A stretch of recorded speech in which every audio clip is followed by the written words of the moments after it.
Resolver este problema, que es basado en el ejercicio 971 de la novena edición del libro de estática de Beer y Johnston, en el cual nos muestran un tanque con un fluido, en este caso agua, y pues tiene una compuerta utilizada para el descargue del fluido. El agujero de descarga es de 0.25 metros y la compuerta está sujetada por 4 pernos igualmente espaciados ubicados pues, a una distancia de 0.32 metros desde el centro. El centro de la compuerta está ubicado a 1.4 metros de la superficie del fluido. Y pues lo que se nos requiere es seleccionar unos pernos permisibles para asegurar la compuerta, es decir, que resistan la tensión necesaria para soportar la compuerta. Entonces, en este problema vamos a necesitar unas propiedades geométricas. Vamos a necesitar el área del agujero de descargue, pues que es lo que calcularemos como pi por el radio del agujero elevado al cuadrado, o sea, pi por 0,25 metros al cuadrado, y eso nos da un valor de 0,1963 metros cuadrados. Adicionalmente vamos a necesitar el segundo momento de área con respecto a este eje centroidal, que es paralelo a la superficie del fluido y que está pues a 1.4 metros. Ese segundo momento de área es pi cuartos por el radio del agujero a la 4. Eso es pi cuartos de 0,25 metros a la 4.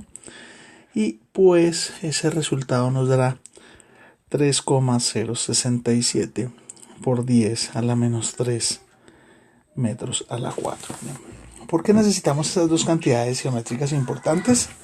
Una, porque en el curso magistral recordemos que la resultante de las fuerzas ejercidas por el fluido sobre la compuerta está dado por el peso específico del fluido, por el centro geométrico de la región que está sumergida y por el área de esa región que está sumergida. Entonces, si reemplazamos los valores respectivos, pues el peso específico del fluido en este agua es 9.810 newtons sobre metros cúbicos por y barra, que es 1,4 metros, y por el área que ya la calculamos, que es 0.1963 metros al cuadrado. Dimensionalmente es homogéneo, nos da un resultado en newtons y lo vamos a poner como 2,697 kilonewtons. Este resultado es importante. Este es nuestro valor de la resultante. La siguiente situación es dónde se ubica ese resultante, es decir, dónde puedo poner yo esa fuerza sobre la compuerta. Recordemos que esa fuerza es causada por la presión del fluido, que varía linealmente con la altura. Por lo tanto, no está en el centroide de la compuerta. El punto donde está aplicado lo llamamos centro de presión, y el centro de presión es calculado según estudiamos como el segundo momento de área con respecto a un eje que está por la superficie sobre el centroide por el área. Este de la superficie lo puedo calcular utilizando el teorema de Steiner. Simplemente será el centroidal más el área por la distancia que hay entre los dos ejes que estoy relacionando al cuadrado. El eje donde está la superficie del fluido y el eje centroidal. Esa distancia es y barra al cuadrado. Y aquí abajo nos queda y barra por a.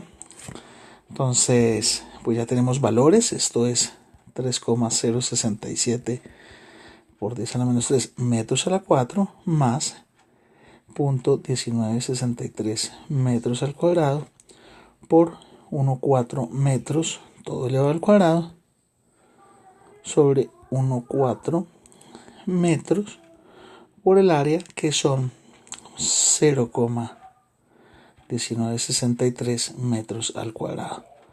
Dimensionalmente esto está en metros a la 4, está en metros a la cubo nos va a dar metros, y pues encontramos que es 1,411 metros. Efectivamente, da la distribución lineal, está por debajo del centro geométrico de la región sumergida.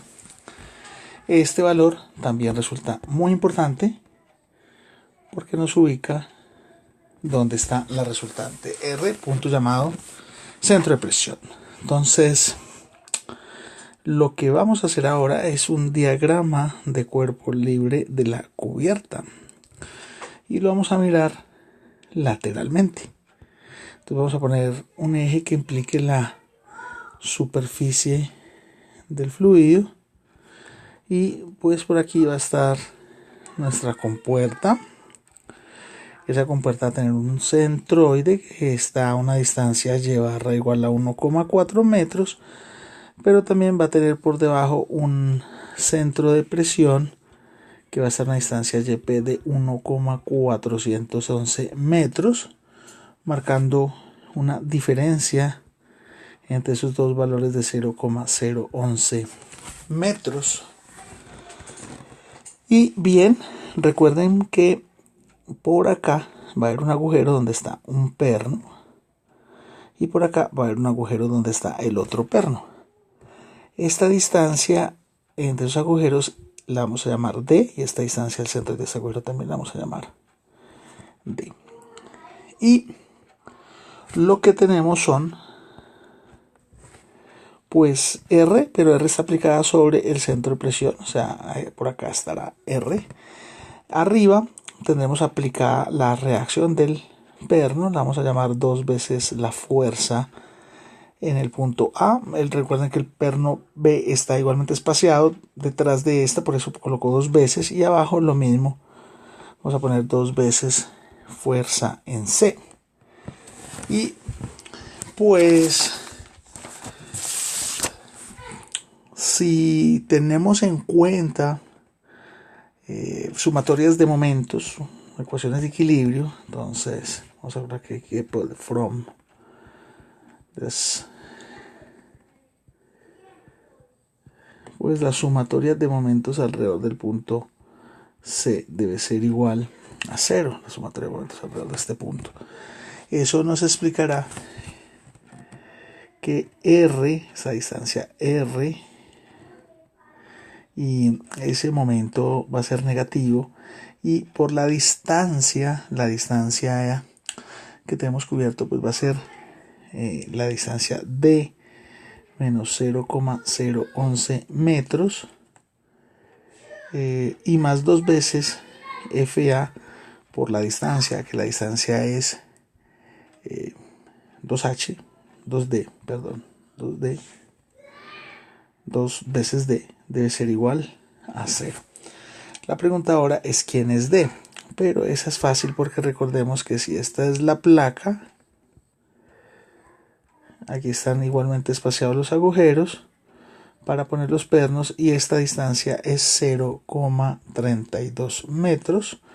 Nosotros necesitamos esta distancia D, sabiendo que este ángulo es 45 grados. Así que la distancia D es 0,32 metros por el coseno de 45 grados, los que nos da una distancia de 0,2265 metros. Si yo reemplazo este valor de D en esta ecuación, pues calculo que la fuerza en A, que es igual a la fuerza en B, es de 0,6414 kilonewtons. Y este resultado es pues supremamente importante. También podemos tener en cuenta que haciendo sumatoria de fuerzas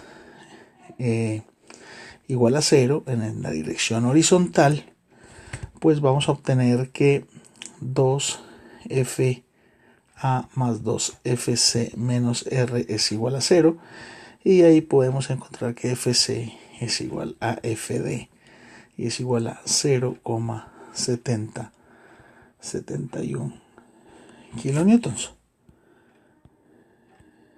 Este resultado es también muy importante.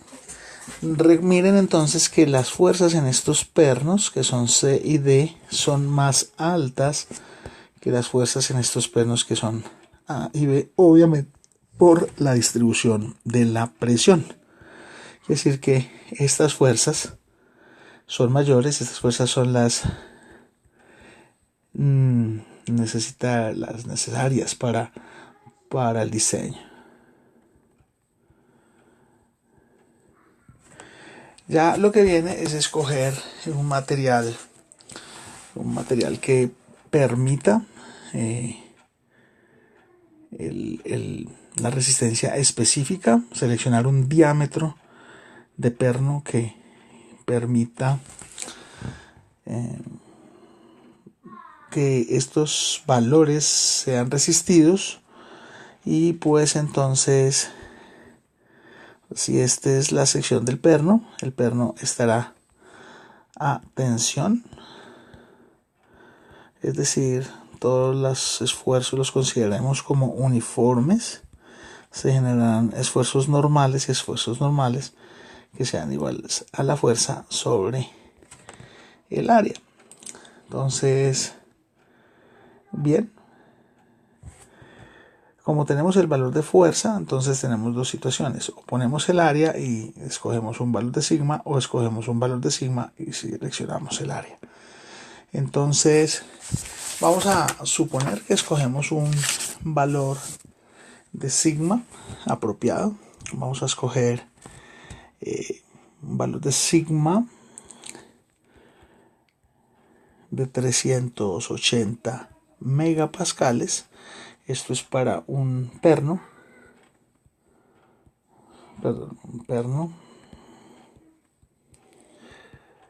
de medio o bajo carbono, y pues el rango de pernos para S comerciales pues nos implica una rosca métrica tipo 5,8. Si eso pasa, pues si esa es nuestra elección, el área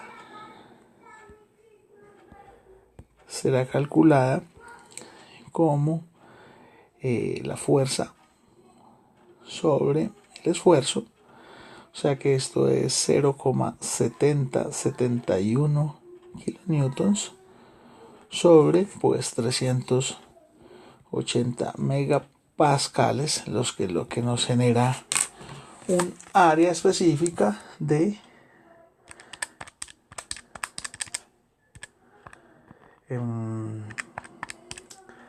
1,86 milímetros al cuadrado. Esta sería el área para estos pernos seleccionados. Una situación importante es que estos pernos que seleccionamos pues no son inoxidables, y si están en contacto con el fluido deberían serlo. Pues se reta entonces a la escogencia de un perno que sea inoxidable y que permita tener la resistencia necesitada.